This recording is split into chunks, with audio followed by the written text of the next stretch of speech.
술술 혼란한 정치 이야기를 술술 풀어주는 코너인데 그동안 뭐 제대로 술술 풀지 못한 것 같아서 오늘은 특별한 분을 모시고 정말 술술 풀어보겠습니다.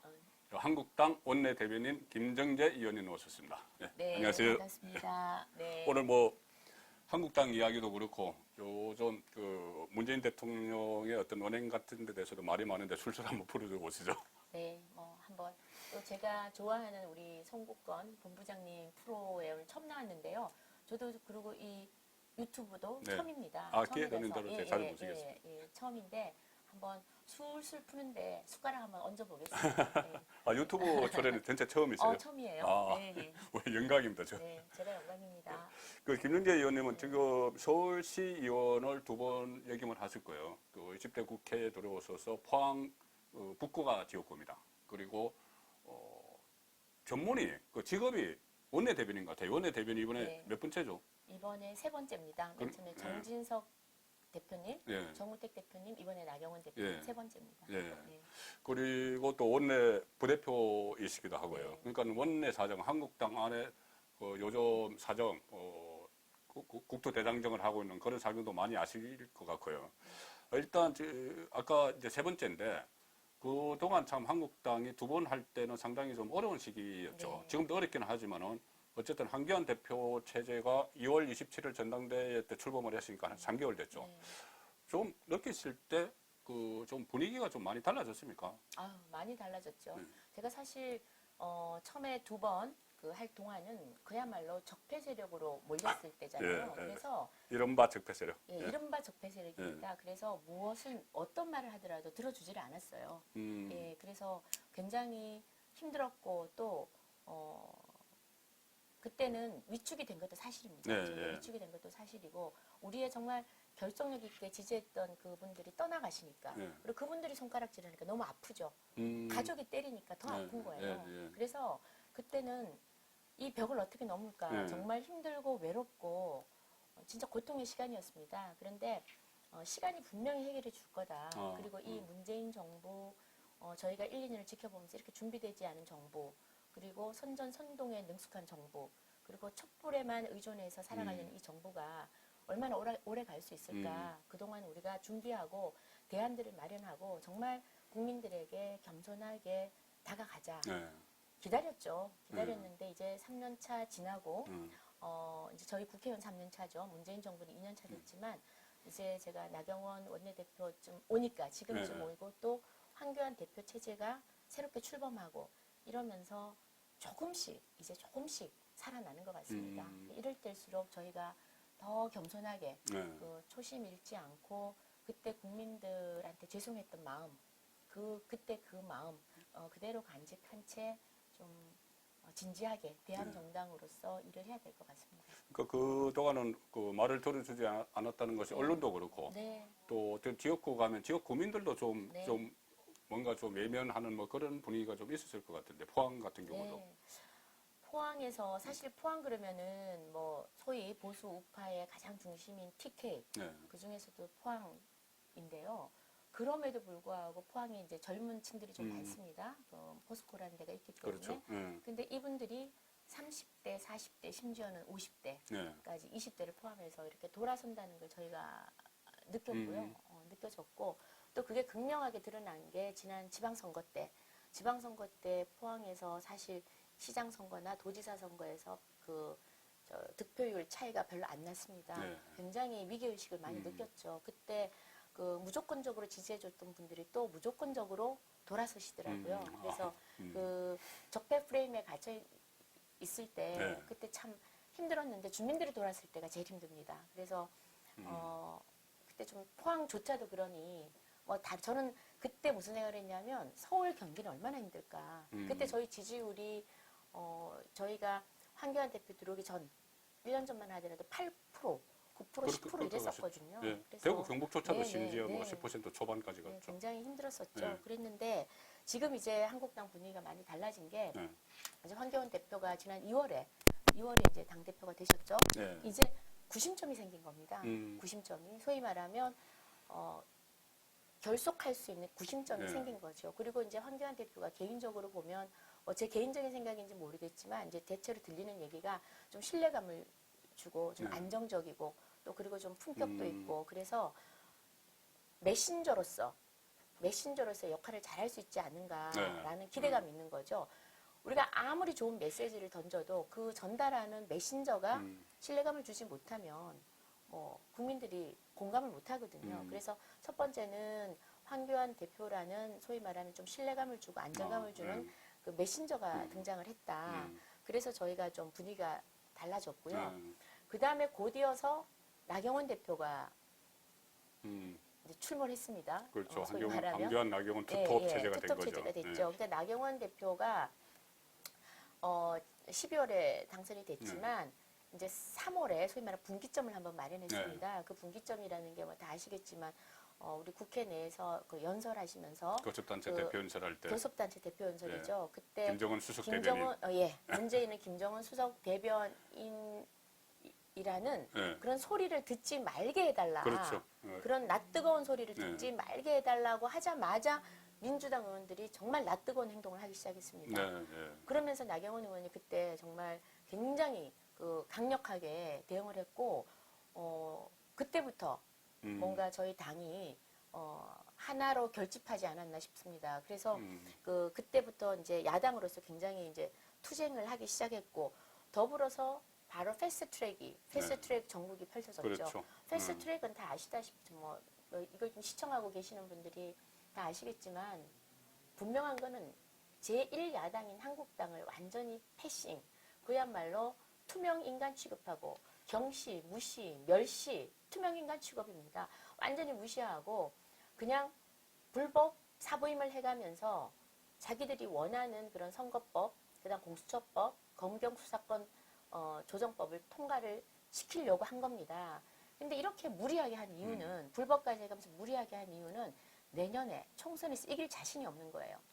이길 자신이 없으면 과반이 될 자신이 없으면 어떻게 해야 되겠습니까? 어떤 수단과 방법을 안 써서라도 선거법을 지금 바꾸고자 하는 거거든요. 그렇죠. 선거법 바꿔서 그 어떤 법여권 스크럼을 짜자는 이야기죠. 그렇죠. 그럼 여권 스크럼을 짜자는 건데 소위 말하면 민주당 2중대, 3중대 만들겠다는 건데 그럼 우리는 왜 그렇게 한국당은 온몸으로 저항을 했느냐. 이거 뭐 이야기가 좀 딴 데로 흐르는 것 같지만 이 얘기는 좀 하고 싶습니다. 그게 지금 전국에 이렇게 된 한국당이 전국 순회 그 집회를 벌이고 투쟁을 벌이는 한 요인이 됐기 때문에. 네, 요인이죠. 자, 가장 중요한 거 국회가 존재하는 이유 국민 때문이에요. 국민이 지금 너무나 어려워하고 있습니다. 경제도 어렵고 이유를 들여다보면은 소득 주도 성장, 최저임금 마구 올리고 52시간 일하고 싶어 죽겠다는데도 52시간만 일하라 그러고 그야말로 고집스럽게 소득 주도 성장을 밀고 나가는 거예요. 요즘 소득 주도가 아니라 소득이 도주하는 성장이라고 그래요. 소득 도주 성장. 주도 성장이 아니라 세금 주도 성장. 네, 세금 주도 성장이고 소득 주도가 아니라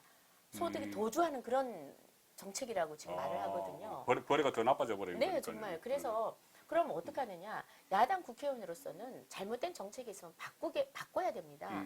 바꾸려고 그러면 과반이 돼야 돼요. 우리가 아무리 발부둥 치고 야당으로서 견제하고 뭐 세게 한다 해도 이거 다 이불 속 만세예요.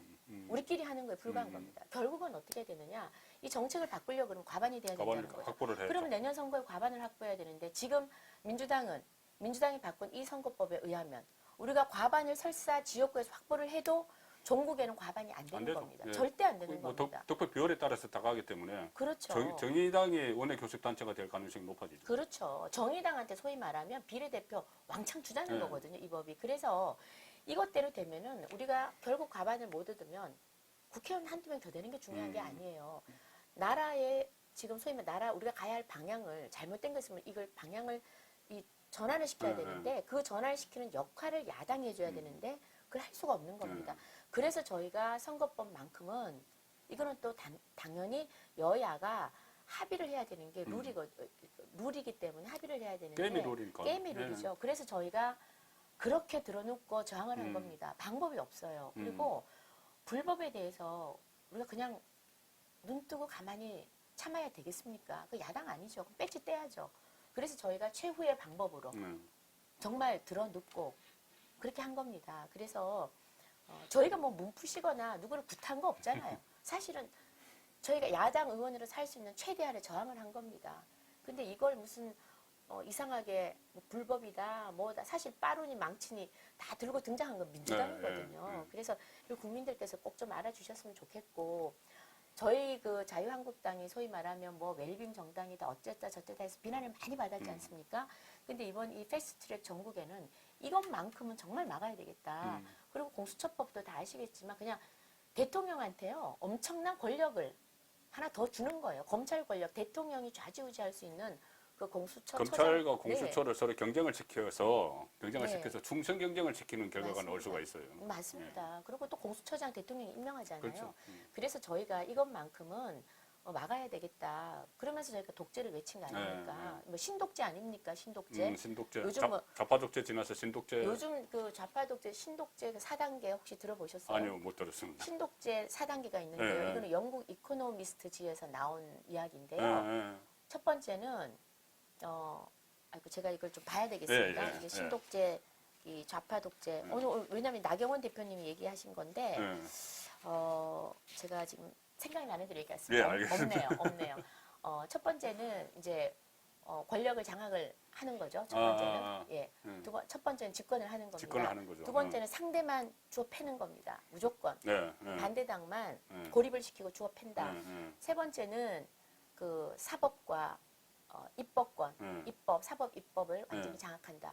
네 번째는 선거제도를 바꾼다. 이게 완성을 보는 겁니다. 지금 딱 그대로네요. 그대로입니다. 예, 그러니까 집권하는 것도 네. 일종의 뭐 여러 가지 원인 분석을 할 수가 있겠지만 네. 어쨌든 그 전임 대통령이 그 퇴임을 하고 조기 네. 퇴임을 하고 조기 대선을 통해서 집권을 하게 된 거고 상대방 팬다. 이거 뭐 소위 말하는 적폐청산이죠. 적폐청산으로 예. 2년 우리는 동안. 문재인 대통령은 최근에 뭐 적폐청산을 우리 정부에서 기획한 게 아니고 그 전임 정부부터 해왔다. 뭐 이런 이야기를 하고 또 적폐 수사를 먼저 하고 나서 협치할 수 있다.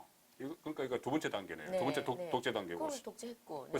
세 번째 독재 단계는 사법, 사법부, 입법부 입법부, 장악. 예, 사법부, 입법부 사법부 장악. 예, 그리고 사법부 장악은 결국 확실하게 여기서 있죠. 사법부라는 것은 뭐 법원도 그렇지만은 그 금경수사권 지금 조정을 해서 공경수사권 조정도 그렇고 또 공수처 공수처법 설치 이런 거에 3단계 가고 마지막 단계가 선거제도를 바꾸는 선거제도를 거. 바꾼다. 그러니까 연동형 비례대표제 바꾸는 예. 거. 그게 그게 독재네요. 이제 신독재라고 하는데 사실 뭐 이런 거 어려운 거 치우고 독재라는 게 남의 말은 안 듣고 일방적인 주장만 하고 마음대로 하자는 거 아닙니까? 그래서 독재를 얘기했더니 지금 굉장히 아파하는 것 같아요. 그래서 지금 여하튼 저희가 지금 뭐 정리를 하자면 황교안 총리가 새로 이제 구심점으로 나타났고 또 나경원 원내대표가 원내 투쟁을 하면서 그 패스트트랙 정국을 맞아서 우리 의원들이 더 이상은 안 되겠다. 이제는 야당 의원으로서 정부를 이거 견제하고 이것만큼은 우리가 불법은 막아야겠다라면서 의원님들이 하나가 됐습니다. 하나가 되는 과정에서 의원들이 저도 지금 사실 좀 다치고 했지만 의원들이 하나 되는 과정에서 보좌관 비서진들이 또 하나가 됐고요.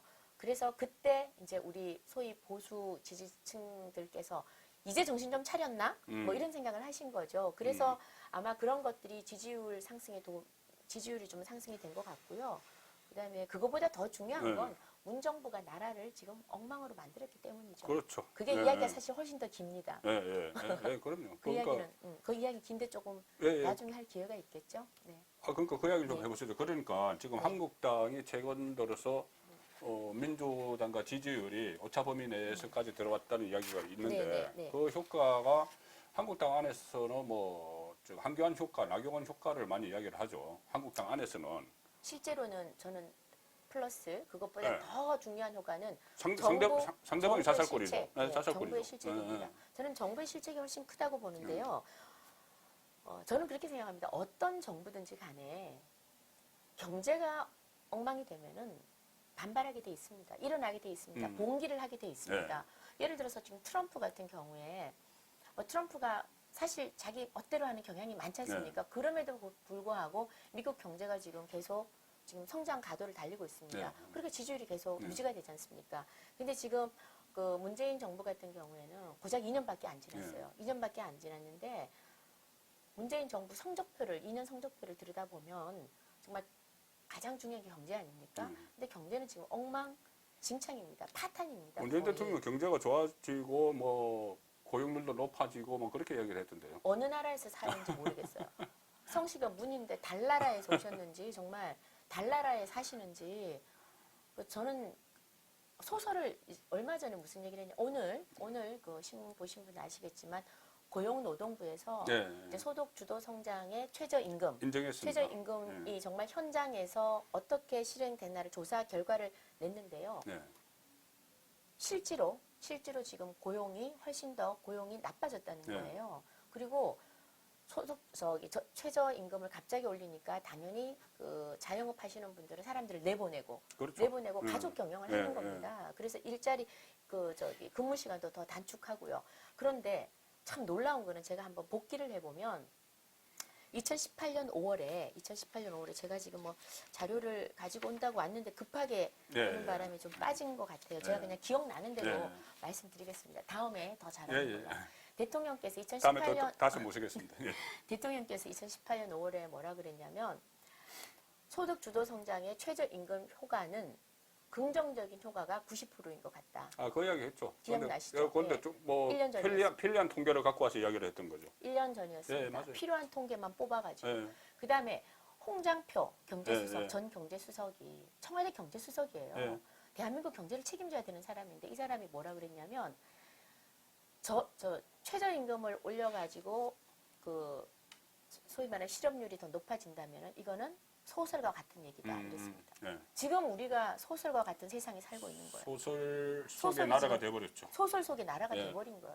그러니까 이 사람들이 이런 무지막지한 정책을 소위 말하면 자영업 하시는 분 소상공인 목소리를 완전히 외면하고 야당이 그만큼 정책 전환해라고 소리소리 질러도 다 외면하고 계속 자기 입맛에 맞는 통계만 가지고 잘하고 있다. 네. 심지어는 문재인 대통령은 얼마 전에 저희 집권 2년을 정리하는 그런 대담에서도 전체적으로 경제는 좋아지고 있다. 너무 황당하죠. 그리고 화가 나고 분노가 치미는 거예요. 도대체 어느 나라 대통령이냐. 화가 나는 겁니다. 그래서 지금 그 다음날 바로 또 고용 지표 발표됐지 않습니까? 네. 대통령 바로 말하고 다음 반대로. 날, 예. 통계청에서 발표를 했죠. 그럼에도 불구하고 뻔뻔한 건지 정말 후한 묻히고요. 제가 봐서는 정말 대통령이 국민을 생각하나 그런 생각을 합니다. 그래서 경제가 엉망이라는 거는 우리가 국회의원으로서 현장에 가면 제일 느낍니다. 그렇겠죠. 다 저한테 화를 냅니다. 예. 아니 문재인 대통령이 잘못했는데 왜 제가 매일 동네 가서 야단을 맞아야 되냐고요. 저희 동네에 가면 아우성입니다. 아우성. 뭐 정권 견제를 제대로 못했기 때문에 그렇죠. 근데 저희가 받아야 될 비난 맞습니다. 왜? 그런 정권이 잘못을 하면 저희가 견제와 또 체크스 앤 밸런스지만 견제를 해야 되는 게 저희 책무거든요. 그걸 제대로 못했으니까 야단을 맞아야 되겠죠. 그래서 지금 그 현장에 나가면 아우성이고 요즘 동네 나갔더니 제일 길거리에 많이 보이는 말이요 임대입니다. 임대. 임대 그 정도거든요. 그래서 상가 다 네, 그렇게 그렇죠. 엉망진창으로 만들어 놓은 거는 네. 뭐 다 아는 거고요. 그래서 지금 현실은 지옥인데 대통령 머릿속에만 지금 천국인 것 같아요. 달나라 천국. 예, 그렇고 외교는 또 다 알지 않습니까? 예. 외교는 더 이상 얘기 안 해도 미사일을 아무리 빵빵 쏴대도 우리는 식량 지원을 어떻게 할 것인가 그 고민만 하고 있고 미사일을 빵빵 쏴대도 미사일이라 얘기를 못하고 심지어는 NSC 회의도 열지 않았어요. 네. 그런데 식량 지원을 위해서는 NSC 회의를 연다는 겁니다. 참 웃기는 거죠. 홍길동 정부죠. 홍길동 정부죠. 그리고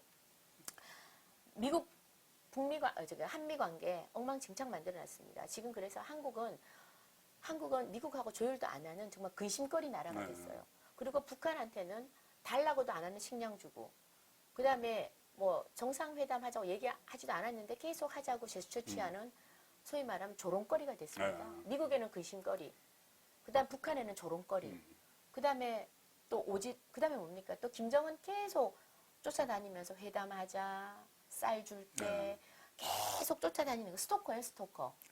김정은은 싫다고 그러고 그 김정은 정도로는 안 된다. 그건 아니다. 이러고. 아직 국간을 풀으라는 거죠. 예. 국간에서 하나씩 꺼내지 말고 한국 쪽에 국간 다 풀으라는 다 풀으라는 거죠. 그리고 니네랑 대화하기 싫다죠. 지금 북한은 정확한 건 북한이 원하는 거는 국제 제재를 푸는 완화입니다. 거니까. 푸는 거고 미국이 원하는 거는 핵무기를 없애자는 거 그겁니다. 그런데 제재 완화 안 해주는 다른 거 어떤 것도 자기는 필요 없다는 거거든요. 그런데 한국은 중간에 껴서 아무것도 줄 수가 없는 입장이에요. 그런데 무슨 운전자론 운전석에 앉아보지도 못하면서 계속 운전자론을 주장하는 거죠. 그래서 그러면서 좋습니다. 북한과 미국 관계는 그렇다 하더라도 일본과 완전히 지금 나쁜 관계가 됐지 않습니까? 네, 뭐 네. 위안부 문제라든지 또 그 징용 네.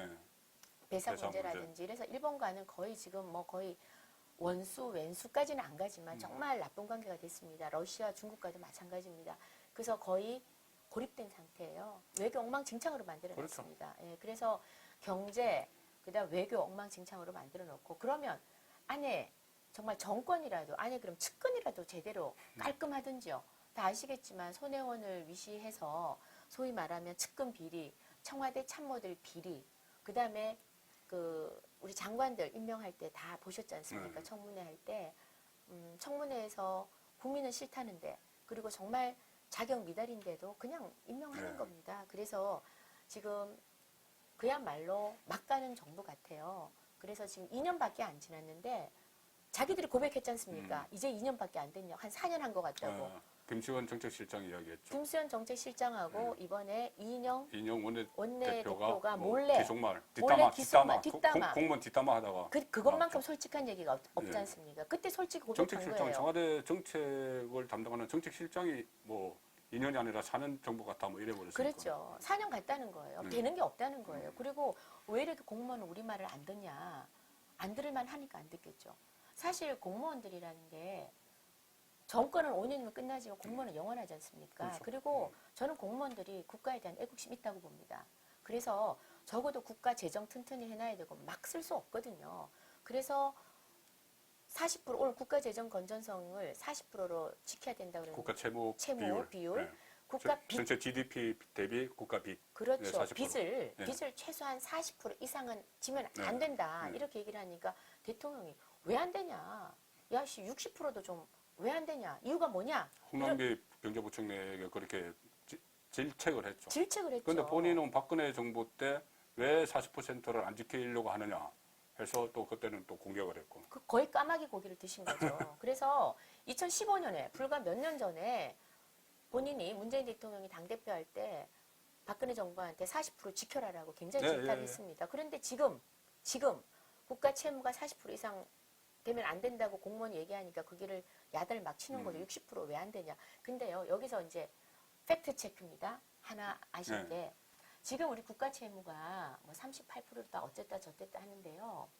OECD 국가는요. 거기에 공기업까지 다 포함을 합니다. 네, 비영리 공기업까지. 네. 지금 공기업까지 포함을 하면요. 제가 아침에 팩트체크 하고 왔습니다. 60.8%입니다.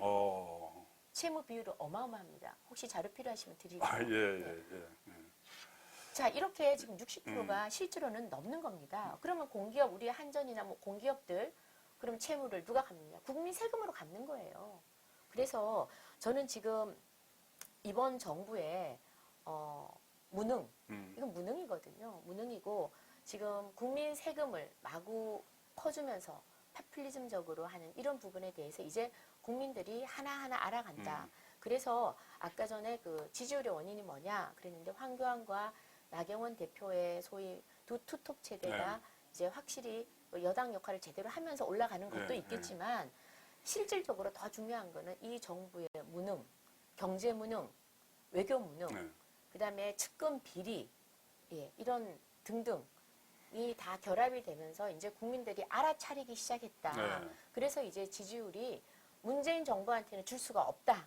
그리고 한국당에는 좀 잘했으면 좋겠다라는 격려의 그 지지율이 아닐까 싶습니다. 그런데 이게 지금 말씀하신 것 저도 뭐 동감을 일단 하는데 뭐냐면은 네. 외부적 요인이 내부적 요인보다 더 크게 작용을 해서 지금 올라가는 거거든요. 상대가 네. 계속 그 자책골을 넣고 있죠. 그런데 이것이 계속 갈 것 같아요. 그 집권 여당의 실정이 왜 그러냐면은 일단 정책 방향이 완전히 다 잘못 가고 있는 거죠. 그렇죠. 제대로 정책 방향을 잡고 가다가 실수가 있으면 그때 만회를 하면은 그것을 뭐 고치고 하면은 나아질 수가 있지만은 네.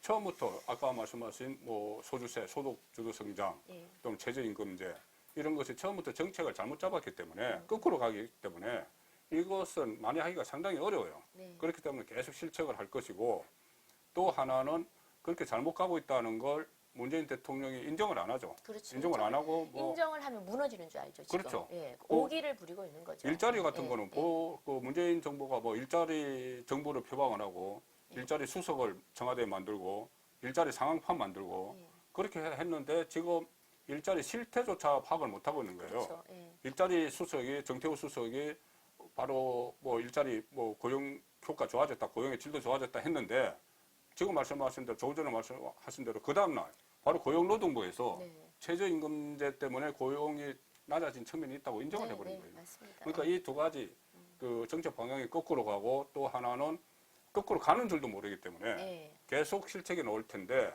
이걸 이제 문제는 한국당이 이걸 어떻게 받아먹느냐죠. 그렇죠. 이 예. 한국당이 네. 뭐 상대방 실책만 계속 기다리면서 팔짱 끼고 그건 있으면 안 되죠. 되고 네, 네, 이걸 어떻게 받아먹느냐 이건데 지금까지 받아먹는 방법은 한기환 대표의 장애투쟁이었죠. 네. 장애투쟁이란 말씀 아까 좀 네, 네. 그렇게 뭐 마땅하게 생각 안 네, 하시지만 네. 어쨌든 아, 네, 네. 장애투쟁과 전국 순회 민심 탐방 이건데 네, 네, 네. 지금까지 그 대유 투쟁 방향은 제대로 가고 있다고 보세요. 저는 이제 뭐 여러 방향이 있는데요. 일단 사실은 이 국민들께서 모르시는 게 너무 많다. 이번에 패스트 트랙도 선거법이나 아니면 공수처법 이런 게 뭔지를 아직도 정확하게 모르시더라고요. 왜? 너무 어려워요. 오죽하면 심상정 대표께서 국민이 알 필요 없다고 했겠습니까? 그리고 의원님 다 아세요 그거? 저는 조금 압니다. 왜? 저는 토론을 나가야 되기 때문에. 네, 그런데 전연동형 의원님들의 90% 이상 거의 모르세요. 연동형 비례대표님 거의 하면 어느 모릅니다. 아는데 거기다 또 준 붙이니까 연동형까지는 저도 확실히 예, 알아요. 예, 예. 그런데 준으로 넘어가면 이제 어려워지는 거죠. 50%뭐 적용을 엄청나게 한다고 어렵습니다. 그러고. 예. 근데 여기 또 짧게 제가 예. 한번 얘기 한번 드려도 예, 될까요? 사실 연동형 비례제 국민들이 왜 잘못됐는지 이해하기가 굉장히 어려워요. 근데 제가 아주 쉽게 예, 설명을 예, 한번 예. 드려볼게요. 자, 국회의원이 지역구가 253명인데 250명이라고 계산하고요. 예.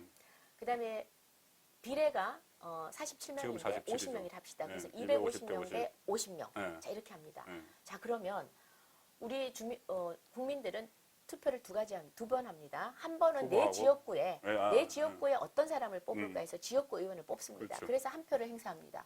그다음에 정당 투표를 하죠. 예, 그다음에는 자, 정당이 소수 정당도 있기 때문에 소수 정당도 이 배려를 해야 된다. 대표성과 비례성.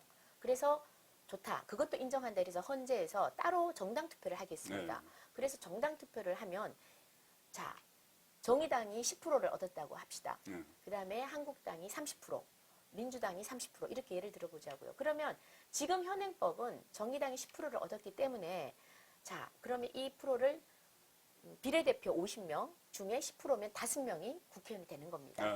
아, 그렇죠. 이게 상식 아니겠습니까? 예. 이게 상식이에요. 그게 상식인데. 예, 그런데 이번 선거법은 어떠냐? 연동형 비례제는 어떠냐? 정의당이 10%를 자, 지역구 의원은 따로 해야 됩니다. 지역구는 한 표 행사하고 예, 예, 예. 그다음에 이 비례대표를 위한 이제 투표가 정당 투표인데요. 10%를 얻었는데 50명의 10%를 줘야 되는데 선거법 새로 바뀐 거에 하면 300명의 10%를 주는 300명 겁니다. 10% 주는 거죠. 300명의 10%를 주면 30명을 주자는 30명 주는 거예요. 거죠. 30명을 주자는 겁니다. 누가 마다하겠습니까? 좋아하는 건 누구겠습니까? 정의당, 민평당, 바른정당 좋아할 수밖에 없습니다. 왜? 우리는 5%만 얻어도 또는 7%만 얻어도 엄청난 의석을 가져가는 거거든요. 그런데 완전히 잘못된 거죠. 그래서 이 부분은 헌법재판소에서 내린 그 결론에도 부합되지 않고 그다음에 국민들을 우롱하는 겁니다. 지금 국민들이 이걸 모르고 계시거든요. 그래서 연동형 비례제. 자, 그리고 또 더 중요한 건 선거법 패스트 트랙 태우고 저희가 태우기 전에 뭐라 했습니까? 이걸 하게 되면 무조건 의원 정수가 늘어날 수밖에 없다 이랬는데 절대 안 늘린다 했잖아요. 그런데 딱 통과되자마자 바로 지금 유성엽 다 이야기 원내대표나 나오죠. 늘리자고 벌써 나오죠. 50석 늘리자, 30석 늘리자 이러는데요.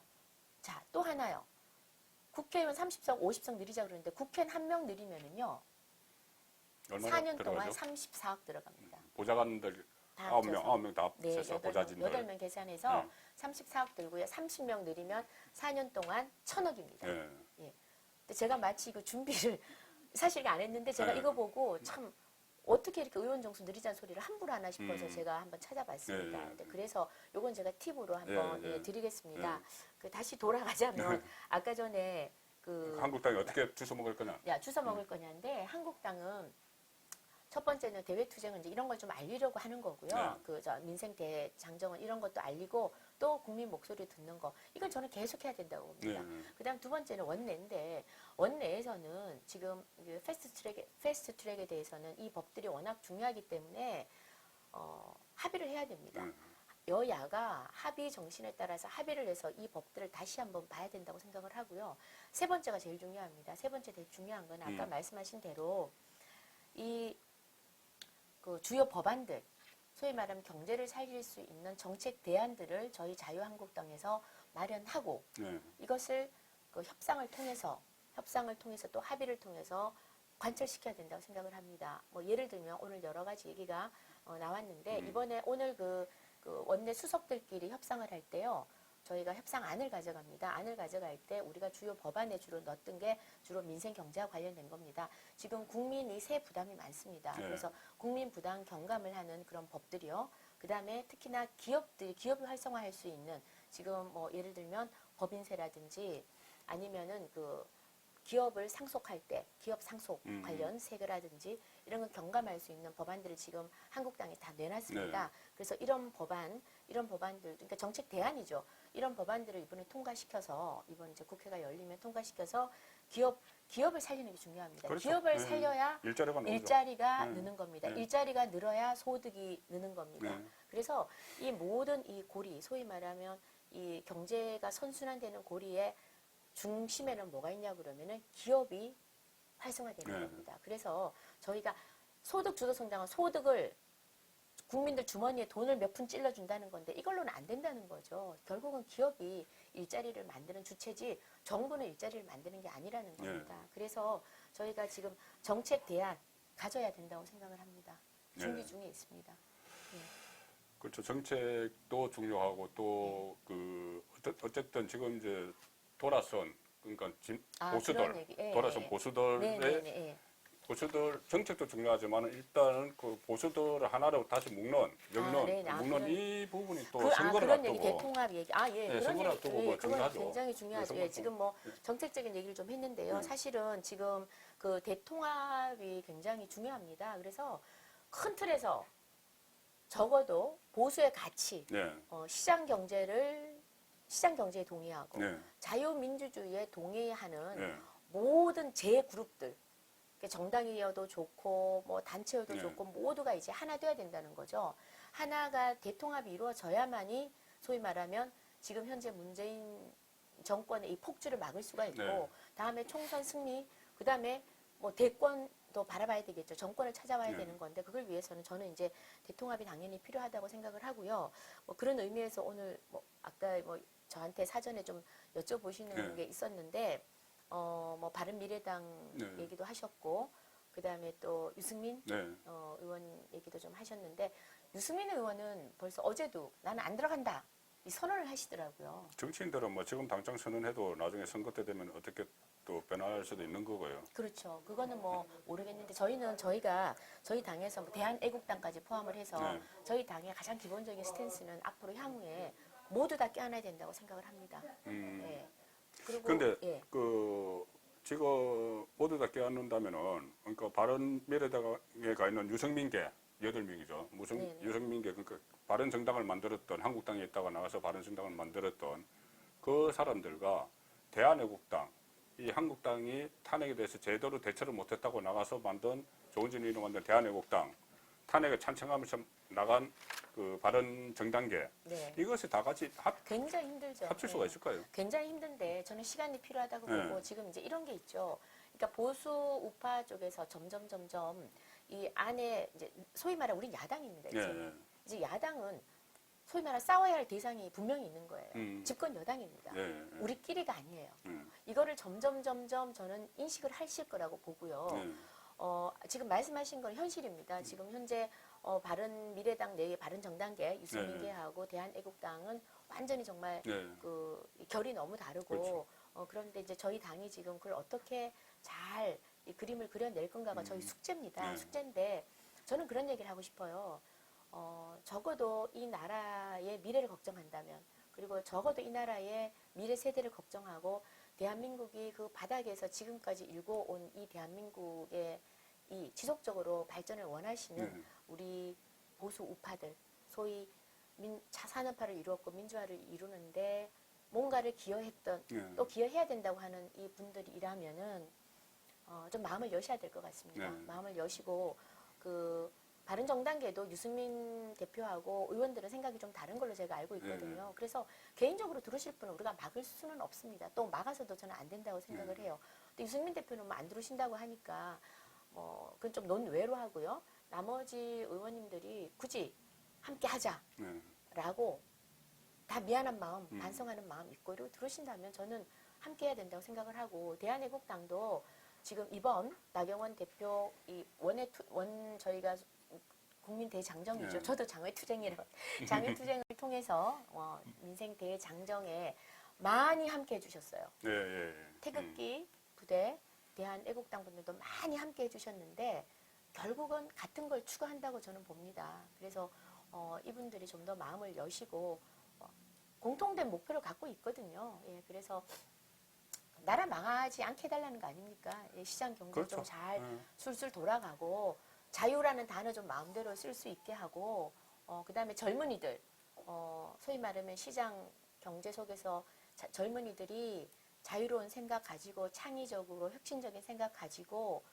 기업이 팽팽 돌아가는 속에서 일자리도 좀 찾고 그래서 결혼도 좀 할 수 있고 네. 뭐 이런 가장 자연스러운 걸 네. 원하는 거잖아요. 그래서 저는 그 목표만 향해서 달려간다면 하나가 될 수 있다고 봅니다. 그러니까 저도 지금 한국당의 그 지지율이 올라가고 한국당이 다시 활력을 찾고 네. 전국선에 장정도 나서고 하는 이유가 지금까지 쭉 네. 그 의원님께서 말씀해 주신 대로 내부 요인, 한교안 효과도 있고 나경 효과도 있고 또 외부에서 계속 실책을 하는 그 반대 극부도 있고 네. 하지만 가장 지금 중요한 것은 한국당 의원들이 공멸 위기감을 느꼈기 때문이라고 보거든요. 맞는 총선이 1년도 안 남게 되니까 그러니까 가장 그 상징적인 것이 지금 친박 비박 이야기가 다 들어가 버렸죠. 다 들어갔습니다. 들어갔습니다. 예. 그러니까는 친박 비박 하다가는 다 같이 망하게 생겼으니까 그럼요. 예. 들어갔던 차에 마침 그 한교안이라는 중심 인물이 나오니까 글로 쏠리는 것이고 네. 그렇다면은 이것이 좀 더 뭐 외연 확대 이야기를 하는데 중도층 이야기를 하는데 중도층 가기 전에 지금 말씀하신 대로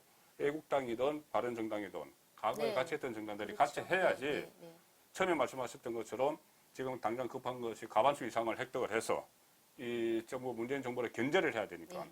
그러니까는 지금 그 전에 뭐 탄핵 과정에서 있었던 것은 일단은 묻고 공동의 목표가 문재인 정부 그 독선 독주를 견제를 해야 된다는 거니까는 네. 그 명분으로는 뭐 충분히 그 합칠 수가 있을 것 같아요. 네, 네, 맞습니다. 예, 저도 그렇게 보고요. 정확하게 말씀하셨는데 그 공멸 위기가 그겁니다. 네. 독선 독주를 막아야 되겠다. 독선 독주를 막아야 되겠다. 그다음에 그걸 막지 못하면 우린 다 죽는 거예요. 그래서 첫 번째 우리 당내 이제 결집이 일어났고요. 이제 친이, 친박, 뭐 이런 비박 이런 단어 아예 없어졌습니다. 그리고 두 번째는 아까 말씀 제가 드린 대로 바른정당이건 또 우리 태극기 부대에는 나라를 사랑하는 사람들의 네. 모임 아닙니까? 사실 그래서 그분들이 뭘 바라는 게 있겠습니까? 그렇죠. 자기 돈 네. 써가면서 그렇죠. 그 추운 겨울날 네. 길거리로 나와주셨는데 그분들이나 또 지금 지금 바른정당 출신계 의원님들 저는 하나 될 수 있다고 봅니다. 빅텐트는 누가 인위적으로 치는 게 아니라 우리가 스스로 움직이면서 우리 스스로 치는 것 같아요. 그렇죠. 예, 그리고 네. 그다음에 그렇게 했을 때 소위 말하면 수도권에 있는 중도층이 이제 저들이 소위 말하면 보수들이 분열하지 않고 정신 차렸구나. 이래서 문재인 정부를 소위 말하면 심판하자. 결국은 총선이나 대선은 정권 심판론이거든요. 그래서 정권을 심판하자 이래서 중도층이 우리에게 손을 내밀지 않을까 싶습니다. 네. 네. 맞습니다. 일단 저 한교안 대표 체제 3개월에 대한 좀 네. 평가를 좀 들어봤고요. 그 다음에 총선을 앞두고 뭐 보수대 통합이 지금 반드시 필요하다. 공동의 목표를 위해서 필요하다는 네. 뭐 이 말씀까지 들었습니다. 네. 감사합니다. 네, 감사합니다.